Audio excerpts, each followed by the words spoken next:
కొంతమంది హిందువులు కూడా పోయి ఎక్కడ క్రిస్మస్ సెలబ్రేషన్స్ అయినా కూడా కేకులు తింటారు. నాన్న నీకు ఇప్పుడు చెప్పా, మన మన ఆడపిల్లలే బంగారు తల్లులు, వాళ్ళకి అసలు డిఫరెన్స్ లేదు. దేవుడు అన్ని చోట్ల ఉన్నాడని ఫీల్ అవుతాం మనం, అది మన బ్లడ్లో ఉంది. అందుకే మనం ఏం చెప్తాం, ఇప్పుడు నేను ఒక 25 ఏళ్ల క్రితం లేదా 20 ఏళ్ల క్రితం సిటీ బస్సులు పోతున్నాను ఇక్కడే హైదరాబాద్లో, వెళ్తున్నా నా పక్కన ఒక ముస్లిం ఆయన ఉన్నాడు. ఇక్కడ ఎవరు ముస్లిం క్రిస్టియన్స్ ఎవరు లేరన్నా, అందరూ హిందువులే అన్నా. కైసాయ్ సరే మీకు అర్థమయ్యేలా నేను చెప్తానులే అన్న. మొన్న షఫీ గారు కలిసి వచ్చాం కదా, ఆయన చెప్పాడు, గురూజీ నేను ఇప్పుడు ముస్లిము, మా నాయన ముస్లిం, మా తాత ముస్లిం, కానీ 5-6 తరాలు వెనక్కి వెళ్తే మేమంతా హిందువులమే, మా మూలం ఇదే కదా, మతం మారేవంతే, గతం మారదు కదా. ఈ మాటలు నాయి కాదు. అట్లా అన్నాడా? ఇంకా వీడియోలు వస్తాయి, ఇందాక 2 పెట్టాను, ఇంకా 3 మొత్తం 5 వీడియోలు ఏమో ఉన్నాయి. ఓకే, గురుజీ మనం కూర్చుందాం అన్నాడు, తప్పనిసరి కూర్చుందాం అన్నా. ఓకే, అర్థమైందా? సో మనకు కావాల్సింది ఇది మాటలు ఎందుకు నాన్న. ఇప్పుడు నీకు పాయసం ఇచ్చాం, సేమియా పాయసం, ఎలా తింటావు చెప్పు? ఇంత స్పూన్తో తింటాం, నోటితో తింటాం అంతే. ఇలా తినేది ఒక, అవును, తాగేది ఒకటి విధానం అంతే. నీ ఇష్టం కదా, ప్లేట్లో వేసుకుని ఇలా తినచ్చు, లేదా గ్లాస్తో ఇలా తాగొచ్చు, స్పూన్తో. 3 విధానాలు ఉన్నాయి. నేను నీ కాలర పట్టుకుని గొంతులో పోసి ఈ దుర్మార్గాన్ని వ్యతిరేకిస్తున్నాం మనం. ఓకే, పాయసం పంచండి, ఇట్లే తాగాలి, ఈ దుర్మార్గాన్ని మనం వ్యతిరేకిస్తాం. రాధా మనోహర్ దాస్ క్రైస్తవులకు వ్యతిరేకమా లేకపోతే దుర్మార్గానికి వ్యతిరేకిని, అవినీతికి వ్యతిరేకిని, జాతి వ్యతిరేకులకు వ్యతిరేకిని, ధర్మ వ్యతిరేకులకు వ్యతిరేకిని. ముస్లింల మీద ఇంత మండిపాటు ఉండదు కదా మీకు ఎందుకు? వాళ్ళు అడుక్కోరుగా కొంపల దగ్గరికి వచ్చి. ఇప్పుడు నాన్న ఇప్పుడు ఇక్కడ కింద స్టోర్ ఉందా ఏంటి, విజేత సూపర్ మార్కెట్. అవును. నిన్ను ఎవరైనా పిలిచారు ఇక్కడ? లేదు, పిలవలేదు. మా షాపులోకి రండి అని? లేదు, పిలవలేదు. నువ్వు వాళ్ళని విమర్శిస్తావు? లేదు. నీకేం హక్కు ఉంది? అవును.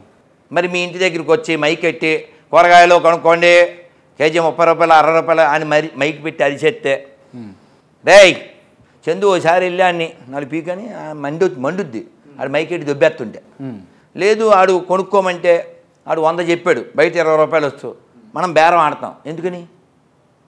మన కాళ్ళ దగ్గరికి వచ్చాడు కాబట్టి, అడుక్కోవడానికి వచ్చాడు కాబట్టి. అవునా? సో కాబట్టి సనాతన ధర్మం అనేది ఓ బంగారు షాప్ లాంటిది, నువ్వు కావాలితే వచ్చి కొనుక్కో. సో ఈ క్రైస్తవం అడుక్కునేది.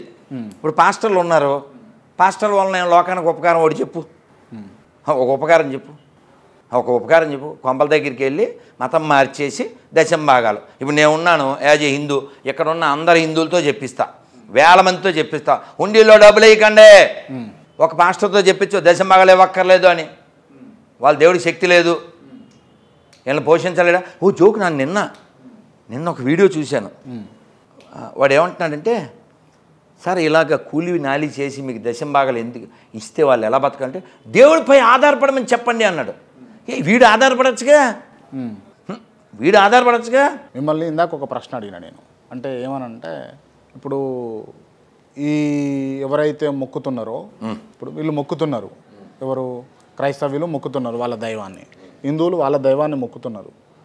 హిందువులు ఏమో క్రైస్తవ్యాన్ని మొక్కుతున్నారు, మనకి అందరు కావాలి, అందరినీ మొక్కుతున్నారు. ఇప్పుడు నేను క్రైస్తవ్యాన్ని అడిగినప్పుడు క్రైస్తవ మతానికి చెందిన వాళ్ళు పాస్టర్లు ఏం చెప్పారు అని అంటే, ఇది మా గ్రంథంలో రాసి ఉంది కాబట్టి మేము దీన్ని పాటిస్తున్నాము, మీ గ్రంథంలో లేదు కాబట్టి మీరు పాటిస్తలేరు అని అన్నారు. ఒకవేళ రాసి ఉంటే కనుక ఇతర మతాలను పూజించొద్దు, మొక్కొద్దు, ఆరాధించొద్దు అని రాసి ఉంటే హిందువులు మొక్కేటోళ్ళ మరి అట్లంటే? అసలు మనకు అది నేర్పరు. మనది విశ్వజనీనం కదా, మనది సార్వజనీనం. దానికి రుజువు ఏంటి చెప్పు? నువ్వు వేదం చదివావా, పురాణం చదివా, ఉపనిషత్తులు చదివావా? ఇప్పుడు నేను ఎందా చెప్తుంటే మళ్ళీ పక్కెళ్ళిపోయింది. ముస్లిం కలిసాడని చెప్పానా? షఫీ గారు డిస్కషన్ పక్కెళ్ళిపోయింది. ఇంక కలిసినప్పుడు అందరు హిందువులే అండి అన్న. కైసాయి అన్నాడు, మీకు ఇప్పుడు తెలిసేలా చేస్తాను అన్న. కైసా అన్నాడు, సర్వే జన ఇసుక బాద్ మే క్యా అన్న. సుకునో భవంతు. ఎలా చెప్పాడు? మన బ్లడ్లో ఉంది, మన హెడ్లో ఉంది, ఈ మట్టిలో ఉంది, అందరూ బాగుండాలని చెప్పేది మనం ఒక్కలమే. ఇప్పుడు ఇన్ని మాటలు ఎందుకు? మళ్ళీ నీకు ఎవరిష్టం? దేవుళ్ళో శివుడు ఇష్టం. వాడి నోటితో చెప్తాడు, నేను నమ్మే శివుడిని ఇతరులు నమ్మకపోయినా నాకే అభ్యంతరం లేదు చెప్పాడు. చెప్పరా కదా? నేను అది చెప్తాను, నువ్వు కూడా అది చెప్తావుగా. నువ్వు పాస్టర్కి ఫోన్ చేసి వాళ్ళు నమ్మే యేసుని ఇతరులు నమ్మకపోయినా పర్లేదు చెప్పను, చెప్పించు. ఏ ముస్లిం కన్నా ఫోన్ చేసి అల్లా నమ్మకపోయినా పర్లేదని చెప్పించు. ప్రపంచాంతం ఎందుకు రాదు 10 నిమిషాల్లో? పాకిస్తాన్ ఎందుకు పుట్టింది? బంగ్లాదేశ్ ఎందుకు పుట్టింది? Right, okay. ఒక పాస్టర్ను మీ పక్కన కూర్చోబెడితే మీరు మాట్లాడగలుగుతారా గురుగారు? అసలు వాడు కూర్చోగలుగుతాడా? కూర్చుంటే మాట్లాడగలుగుతారా? వాడు కూర్చోవాలంటే అర్హుడు అవుతాడా? కూర్చోనియరా? వాడు కూర్చోడానికి అర్హుడు అవ్వాలిగా. కూర్చోవాలంటే అర్హుడు అవ్వాలిగా. సమాధానాలు చెప్తే మీరు ఇగ్నోర్ చేస్తారట కదా అవన్నీ కూడా. కాదు నాన్న, ఇప్పుడు నువ్వు ఉన్నావు, నీకు రెండో ఇంటర్వ్యూ ఇది. ఎందుకు ఇచ్చాను? నువ్వు డీసెంట్ పద్ధతిగా ఉన్నావు కాబట్టి. అదే మరి కొందరికి కింద కామెంట్లు పెడతారు, గురుగారు వీడికి ఇవ్వకండి ఇంటర్వ్యూ, వీడు పనికి మాలినోడు అని కామెంట్ పెడతారు నాకు. ఇవ్వను.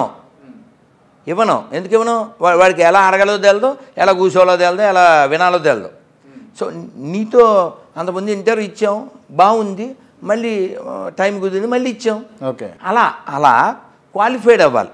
క్వాలిఫై అయితే ఇస్తాను ఖచ్చితంగా. ఓకే, నేను మొన్న కూడా మీరే చెప్పండి, మీ నోటితో చెప్పండి, పలానా వాళ్ళు క్వాలిఫై ఉన్నారు వాళ్ళతో. నీకు ఆల్రెడీ ఇచ్చాను లిస్టు, నువ్వే చెప్పావు, నీ దగ్గరే ఉంది list.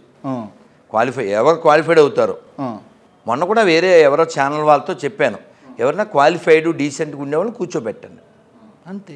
Okay, thank you so much గురుగారు.